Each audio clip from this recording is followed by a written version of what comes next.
এই স্বার্থপর পৃথিবী কারো কথা মনে রাখে না, কারো জন্য থেমে থাকে না। কেউ তোমারে মনে রাখত না।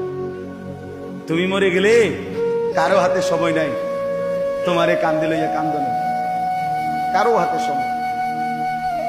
বাফেরে দুপুর বেলা জানাজা দিছে, আসরের পরে বাফের জানাজা হইছে, কত কান্দা কানছে জিফুতে।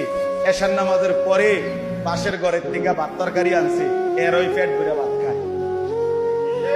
এরা দেখলাম দুপুরে কান্দে অন ভাত খায়।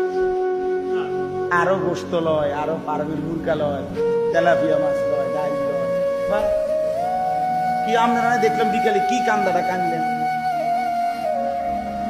বুঝেন? অর্থাৎ বুঝাইতে চায় ওনার জন্য তো আমি না খাইয়া মরে গেলে হইতো না, ঠিক আছে কাঁদছি তো কাঁদ।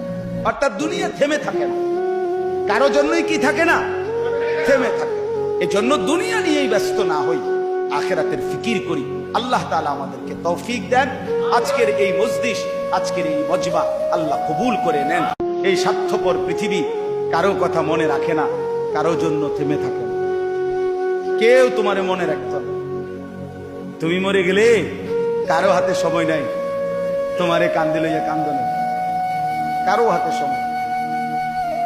বাফেরে দুপুর বেলা জানাজা দিছে, আসরের পরে বাফের জানাজা হইছে, কত কান্দা কানছে জিফুতে। এশার নামাজের পরে পাশের ঘরের থেকে ভাত তরকারি আনছে, এর ওই পেট ভরে ভাত খায়। এরা দেখলাম দুপুরে কান্দে অন ভাত খায়। আরো গোস্ত লয়, আরো পারমিল মুরগা লয়, তেলাপিয়া মাছ লয়, ডাল লয়। কি আপনারা দেখলাম বিকালে কি কান্দাটা কানলেন বুঝেন? অর্থাৎ বুঝাইতে চায় ওনার জন্য তো আমি না খাইয়া মরে গেলে হইতো না, ঠিক আছে কাঁদছি তো কাঁদ। অর্থাৎ দুনিয়া থেমে থাকে না, কারো জন্যই কি থাকে না, থেমে থাকে। এজন্য দুনিয়া নিয়েই ব্যস্ত না হই, আখিরাতের ফিকির করি। আল্লাহ তাআলা আমাদেরকে তৌফিক দেন।